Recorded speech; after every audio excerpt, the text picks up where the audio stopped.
प्रधानमंत्री नरेंद्र मोदी ने पेट्रोलियम क्षेत्र से संबंधित 3 महत्वपूर्ण परियोजनाएं देश को की समर्पित।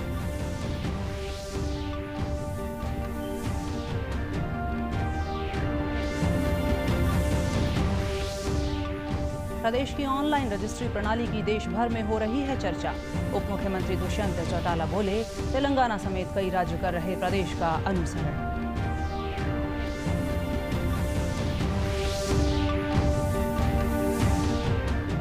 कृषि मंत्री जयप्रकाश दलाल ने कहा, किसानों के हित में है तीनों अध्यादेश। न मंडियां खत्म होंगी और न ही न्यूनतम समर्थन मूल्य की बढ़ोतरी पर लगेगा ब्रेक।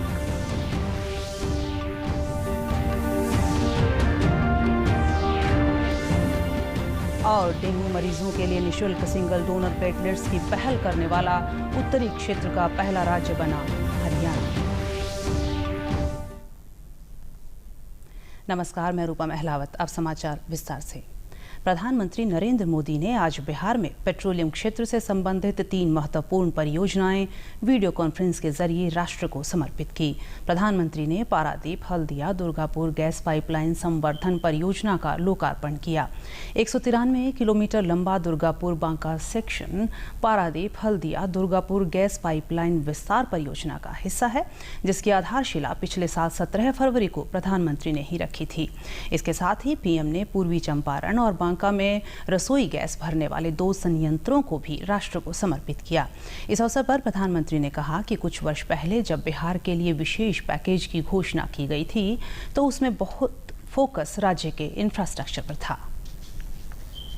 विशेष पैकेज की घोषणा की गई थी तो उसमें बहुत फोकस राज्य के इंफ्रास्ट्रक्चर पर था। मुझे खुशी है कि इसी से जुड़े एक महत्वपूर्ण गैस पाइपलाइन प्रोजेक्ट के दुर्गापुर बांका सेक्शन लोकार्पण का मुझे सौभाग्य मिला है। 1.5 साल पहले इस प्रोजेक्ट का शिलान्यास करने का भी अवसर मुझे मिला था। इस सेक्शन की लंबाई करीब 200 किलोमीटर है। राज्य सरकार के सक्रिय सहयोग, हमारे इंजीनियरों, श्रमिक साथियों के कठिन श्रम के कारण ये प्रोजेक्ट समय पर पूरा हो पाया है। इसके लिए मैं इस प्रोजेक्ट से जुड़े सभी साथियों को बहुत बहुत बधाई देता हूं।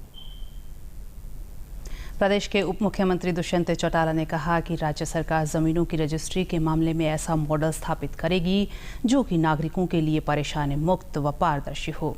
इस मामले में प्रदेश सरकार द्वारा अपनाई जा रही ऑनलाइन प्रणाली की चर्चा देश भर में है और तेलंगाना समेत कई अन्य राज्य हरियाणा के मॉडल का अनुसरण करने की दिशा में आगे बढ़ रहे हैं। दुष्यंत चौटाला ने आज रेवाड़ी के धारूहेड़ा में प्रेस वार्ता में बताया कि अधिकारियों को रजिस्ट्री पर लगातार मॉनिटरिंग करने और तहसील स्तर पर भी एक कोऑर्डिनेटर लगाने के निर्देश दिए गए हैं। ऑनलाइन रजिस्ट्री के लिए कर्मचारियों को ट्रेनिंग दी जा रही है। उन्होंने कहा कि लोगों को पहले एनओसी के लिए 10 से 15 दिन तहसीलों के चक्कर काटने पड़ते थे, जिससे अब लोगों को छुटकारा मिल गया है। हरियाणा ने ये पहली शुरुआत की और हरियाणा को देखते हुए पिछले हफ्ते तेलंगाना ने भी अपने रजिस्ट्रेशन प्रोसेस को अब पूरा ऑनलाइन करने के ऊपर कदम उठाए। मैं ये मानता हूँ कि थोड़ी दिक्कतें इनिशियल कोई बदलाव आता है उसके अंदर देखने को मिलती है, मगर सिटीजन्स को जो बारी बारी तहसीलों के चक्कर काटने पड़ते थे, आज उससे मुक्ति मिली है। और जो एनओसीज के लिए 2-2, 4-4 महीने वेट करना पड़ता था, उसको जो हमने 15 दिन के अंदर टाइम बाउंड कर दिया है, उससे कहीं ना कहीं जो हमारा उद्देश्य है कि हमारे लोगों को ज़्यादा से ज़्यादा सुविधाएं हम आईटी की मदद से दिलवा के उसके अंदर एक बेहतर। प्रदेश के किसी भी किसान को केंद्र सरकार द्वारा किसानों के लिए बनाए गए 3 अध्यादेशों के बारे में संशय है तो वे बगैर झिझक के 3 सांसदों की कमेटी के सामने अपनी बात को रख सकते हैं। प्रदेश के कृषि मंत्री जयप्रकाश दलाल ने भिवानी में पत्रकार वार्ता में कहा कि केंद्र सरकार द्वारा बनाए गए तीनों अध्यादेश किसानों के हित में हैं। इनमें किसानों को अपनी फसल खुली मार्केट में बेचने की छूट दी गई है और कंपनियों के साथ कॉन्ट्रैक्ट फार्मिंग को भी स्वैच्छिक किया गया है। कोई भी किसान कंपनियों से लेन देन के लिए बाध्य नहीं है। इसलिए किसानों को भ्रम में आए बगैर अपना संशय दूर कर लेना चाहिए। उन्होंने कहा कि प्रदेश सरकार मंडियों के निर्माण पर 6,000 करोड़ रुपए खर्च कर रही है और न्यूनतम समर्थन मूल्य पहले की तरह समय समय पर बढ़ता रहेगा। यदि सरकार की मंशा मंडियों को खत्म करने की होती तो इनके निर्माण पर 6,000 करोड़ रुपए खर्च क्यों करते। बड़ी कंपनियां कई कॉन्ट्रैक्ट करके किसान से झूठे साइन ना करा दे, इसलिए एक मॉडल कानून लेके आए कि किसान से कोई कॉन्ट्रैक्ट फार्मिंग करेगा तो उसको ज़मीन को गिरवी नहीं रखा जाएगा, उसको बाध्य नहीं किया जाएगा, किसान को क्लेम नहीं डाला जाएगा। ये किसान के हित की बात की है, लेकिन ये कहते हैं कि कंपनियां कर लेगी। कोई किसान को हम नहीं कहते कंपनियों के पास जाए, अपनी खेती करना चाहो खुद करो। कहीं मंडी बंद करने की बात आई है, कहीं परचेज ना करने की बात आई है। मंडिया में हम जब 6,000 करोड़ रुपए की लागत से नई मंडियां बना रहे हैं तो हम MSP कैसे हटाएंगे। पंचकुला में आज सेक्टर 1 के PW रेस्ट हाउस में किसानों की 3 अध्यादेश पर भाजपा सांसदों की कमेटी के साथ किसान संगठनों की मुलाकात हुई। बैठक में आढ़ती और व्यापारिक संगठन भी मौजूद रहे। बैठक में सांसद धर्मवीर सिंह, सांसद बृजेंद्र सिंह और सांसद नायब सैनिक के डेलीगेशन ने किसानों से संवाद किया। सांसद धर्मवीर सिंह ने बताया कि यह तीसरी बैठक है। इससे पहले रोहतक और करनाल में किसानों के साथ तीनों अध्यादेशों को लेकर विचार विमर्श कर चुके हैं। इसके बाद कल से शुरू होने वाले लोकसभा सत्र में भी इनकी बात को रखा जाएगा। से किसान संगठन हैं या कोई मंडी के आड़ती हैं, तो किसी ने अपनी बात और कहनी है तो अपनी लिखित रूप में या मिलकर हमें बता सकते हैं, क्योंकि कल से लोकसभा और राज्यसभा का सेशन शुरू हो जाएगा और तीनों अध्यादेश जिनका बिल संभावित है कि शायद 16 तारीख को लोकसभा में पेश हो। सांसद धर्मवीर सिंह ने बताया कि किसानों को शंका है कि सरकार कहीं MSP और मंडीकरण खत्म न कर दे। उन्होंने कहा कि किसानों की भ्रांतियों को दूर करने के लिए केंद्रीय नेतृत्व से भी बात हो रही है। उन्होंने यह भी कहा कि हाउस में बिल आने से पहले किसानों की भ्रांतियां खत्म हो जाएंगी। शंका है कि कहीं MSP तो खत्म नहीं हो जाएगा, कहीं ये मंडीकरण, खासकर हरियाणा, पंजाब 2 ऐसे प्रदेश हैं जहाँ मंडियाँ पूर्ण रूप से विकसित हैं। हालांकि प्रदेश की सरकार मंडियाँ तो बढ़ाने की सोच रही है, उनको शंका है कि कहीं मंडी बोर्ड ही खत्म ना हो जाए। ये 2-3 चीज़ें ऐसी हैं, मुझे लगता है कि वो भ्रांतियाँ ज़्यादा फैली। हमारी कोशिश यही है कि हाउस में ये बिल आए उससे पहले मीटिंग हो जाए। कुल मिला के हमें बहुत अच्छा रिस्पॉन्स मिलेगा। प्रदेश में स्वास्थ्य विभाग द्वारा आम आदमी पर आर्थिक दबाव डाले बिना बेहतर चिकित्सा सुविधाएं देने के प्रयास किए जा रहे हैं। मुख्यमंत्री कार्यालय ने ट्वीट कर जानकारी दी कि प्रदेश डेंगू मरीजों के लिए निःशुल्क सिंगल डोनर प्लेटलेट्स की नई पहल करने वाला उत्तरी क्षेत्र का पहला राज्य है। राज्य भर की सरकारी प्रयोगशालाओं में डेंगू का परीक्षण मुफ्त किया जा रहा है। स्वास्थ्य विभाग के अतिरिक्त मुख्य सचिव राजीव अरोड़ा ने कहा कि राज्य में वर्ष 2017 से डेंगू के मामलों में कमी आई है और सितंबर 2020 में अब तक डेंगू के केवल 33 पुष्ट मामले सामने आए हैं। मुख्य रूप से 2 जिलों गुरुग्राम और भिवानी से डेंगू के मामलों की रिपोर्ट मिली है। वर्तमान में जिला गुरुग्राम, पंचकुला, करनाल, रोहतक और सोनीपत में प्लेटलेट्स एफेरेसिस मशीन उपलब्ध है। विभाग जहां एक और कोविड-19 पर नियंत्रण के लिए पूरा प्रयास कर रहा है, वहीं दूसरी ओर डेंगू जैसी अन्य बीमारियों के प्रसार की निगरानी भी कर रहा है। प्रधानमंत्री के प्रधान सचिव डॉक्टर PK मिश्रा ने कोविड-19 के प्रबंधन और उपायों की व्यापक समीक्षा के लिए कल एक उच्च स्तरीय बैठक की अध्यक्षता की। यह बैठक राज्यों में कोविड संक्रमण प्रबंधन के अनुभवों पर केंद्रित थी। बैठक में वैक्सीन तैयार होने की स्थिति और इसके वितरण के बारे में भी चर्चा हुई। कोविड के विभिन्न पहलुओं के दीर्घावधि प्रबंधन के लिए जिला स्वास्थ्य कार्य योजना की आवश्यकता पर भी विचार विमर्श हुआ। डॉक्टर मिश्रा ने सभी संबंधित अधिकारियों को राज्यों की सक्रिय भागीदारी से कोविड-19 के सभी पहलुओं से निपटने के निर्देश दिए। बैठक के दौरान स्वास्थ्य सचिव ने देश में कोविड की स्थिति, जारी तैयारियों और भविष्य की चुनौतियों के साथ साथ कोविड वैक्सीन उपलब्ध होने पर आपूर्ति श्रृंखला, लाभार्थी नामांकन और डिलीवरी प्रणाली पर केंद्रित ई-विन प्लेटफॉर्म के बारे में भी चर्चा की। नीति आयोग के सदस्य डॉक्टर विनोद पॉल ने वैक्सीन संबंधित राष्ट्रीय विशेषज्ञ समूह के प्रयासों के बारे में बताया। बैठक में देश में और विश्व में वैक्सीन अनुसंधान की समग्र प्रक्रिया के बारे में भी जानकारी दी गई। Doctor PK. मिश्रा ने कहा कि समन्वित व्यवहार परिवर्तन अभियान फिर चलाया जाएगा और इस बात पर बल दिया जाएगा कि अनलॉक का मतलब संक्रमण के विरुद्ध अपनी सुरक्षा कम करना नहीं है।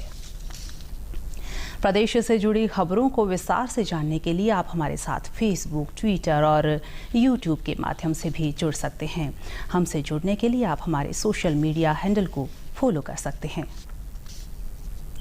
ग्रामीण विकास मंत्रालय द्वारा संचालित राष्ट्रीय ग्रामीण आजीविका मिशन योजना गरीब तबके की महिलाओं के लिए वरदान साबित हो रही है। इस योजना से जुड़ी कुरुक्षेत्र के गांव दयालपुर की महिलाएं अटल किसान मजदूर कैंटीन संचालित कर जहां आर्थिक रूप से सशक्त हो रही हैं, वहीं समाज हित का कार्य भी कर रही हैं। राज्य ग्रामीण आजीविका मिशन से जुड़ी शुभ लक्ष्मी समूह की ये महिलाएं किसान और मजदूरों को सस्ता खाना मुहैया कराने में जुटी हैं। महिलाओं का कहना है कि इस योजना से उनको घर बैठे रोजगार मिला है, जिसके लिए वे सरकार की आभारी हैं।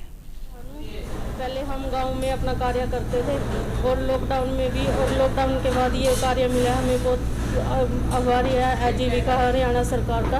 ये जो हमारी कैंटीन है सेल्फ हेल्प ग्रुप शुभ लक्ष्मी द्वारा है और इसमें लॉकडाउन के दौरान हमें अन्य काम भी करना पड़ा, बट लॉकडाउन के बाद जो कैंटीन हमें मिली है उसके द्वारा बहुत लाभ हो रही है, मिल रही है।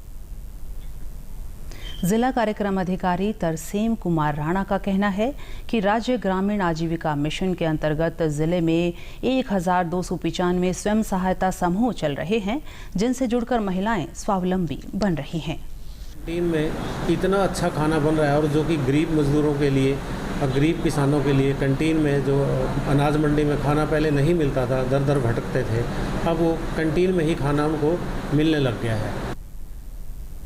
प्रदेश सरकार द्वारा ज़रूरतमंदों के लिए अनेक जन कल्याणकारी योजनाएं चलाई जा रही हैं। इसी कड़ी में हरियाणा भवन एवं अन्य सन्निर्माण कर्मकार कल्याण बोर्ड श्रम विभाग हरियाणा द्वारा चलाई जा रही श्रमिक मृत्यु सहायता का लाभ श्रमिक परिवारों को लगातार मिल रहा है। इस योजना के तहत पंजीकृत कामगार की किसी कारण से मृत्यु हो जाती है तो उसके परिवार को 2 से 5 लाख रुपए तक की वित्तीय सहायता मिलती है। सिरसा जिले के गाँव सुल्तानपुरिया के एक श्रमिक परिवार को योजना के तहत लाभ मिला है। गांव के निवासी मदन लाल के बेटे सुनील कुमार और उनके भाई सुभाष कुमार ने बताया कि उन्होंने 2 वर्ष पहले ही श्रमिक कार्ड बनवाया था। 1 वर्ष पूर्व मदन लाल का देहांत हो गया। उसके बाद सरकार की तरफ से उन्हें 2,15,000 रुपए मिले हैं। यह सरकार की अच्छी योजना है। यह बहुत अच्छी योजना है, इसके तहत बहुत अधिक लाभ मिला है। मेरे बड़े भाई साहब से मदन लाल, इन्होंने ये कार्ड बनवा रखा था मजदूरी का, तो 1 साल पहले इनकी डेथ हो गई। तो डेथ होने के बाद अब 1 साल हो गया पूरा, तो इनको परिवार को 2,15,000 रुपये की सरकार की सहायता मिली है मजदूर कार्ड की तरफ से। गांव के सरपंच इंद्रपाल ने बताया कि सरकार श्रमिक और गरीब परिवारों को भरपूर सहायता दे रही है। वो खुद ग्रामीणों को सरकार द्वारा चलाई जा रही अनेक योजनाओं के बारे में जागरूक करते रहते हैं। कार्ड बने हुए थे और आज उनको 2,15,000 रुपये मिले हैं। सरकार का धन्यवाद करना चाहूँगा कि जो सरकार ने समय समय पर गरीबों को ये कार्ड बनाकर सहायता दी है। खेलो इंडिया अभियान के अंतर्गत जमीनी स्तर पर खेलों के विकास एवं प्रोत्साहन के लिए केंद्र सरकार ने लघु खेल केंद्र योजना का शुभारंभ किया है। इस योजना के तहत नए खिलाड़ियों को प्रशिक्षित करने के लिए इन लघु खेल केंद्रों का संचालन पूर्व खिलाड़ियों के माध्यम से किया जाएगा। इन लघु खेल केंद्रों के लिए 30 सितंबर 2020 तक जिला खेल एवं युवा कार्यक्रम अधिकारी कार्यालय में आवेदन किया जा सकता है। इस संबंध में जानकारी देते हुए सरकारी प्रवक्ता ने बताया कि इस योजना में 14 ओलंपिक खेलों को शामिल किया गया है। योजना के तहत केंद्र सरकार द्वारा इन केंद्रों को खेल के मैदानों के रखरखाव, खेल उपकरण व खेल किट आदि के लिए एक मुश्त 5 लाख रुपए की राशि प्रदान की जाएगी। उन्होंने बताया कि इस योजना के लिए जिले की कोई भी संस्था जिसने पिछले 5 वर्षों में खेलों को बढ़ावा देने के लिए कार्य किया हो या कोई राष्ट्रीय, अंतर्राष्ट्रीय व पूर्व खिलाड़ी जिला खेल एवं युवा कल्याण अधिकारी कार्यालय में अपना प्रस्ताव जमा करवा सकता है। और अंत में इस बुलेटिन के मुख्य समाचार एक बार फिर। प्रधानमंत्री नरेंद्र मोदी ने पेट्रोलियम खेल से संबंधित 3 महत्वपूर्ण परियोजनाएं देश को की समर्पित।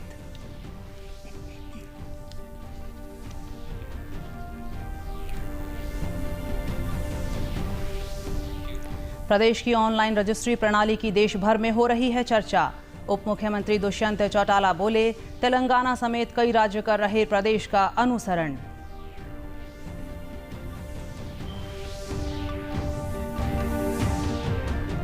कृषि मंत्री जयप्रकाश दलाल ने कहा, किसानों के हित में है तीनों अध्यादेश, न मंडियां खत्म होंगी और न ही न्यूनतम समर्थन मूल्य की बढ़ोतरी पर लगेगा ब्रेक।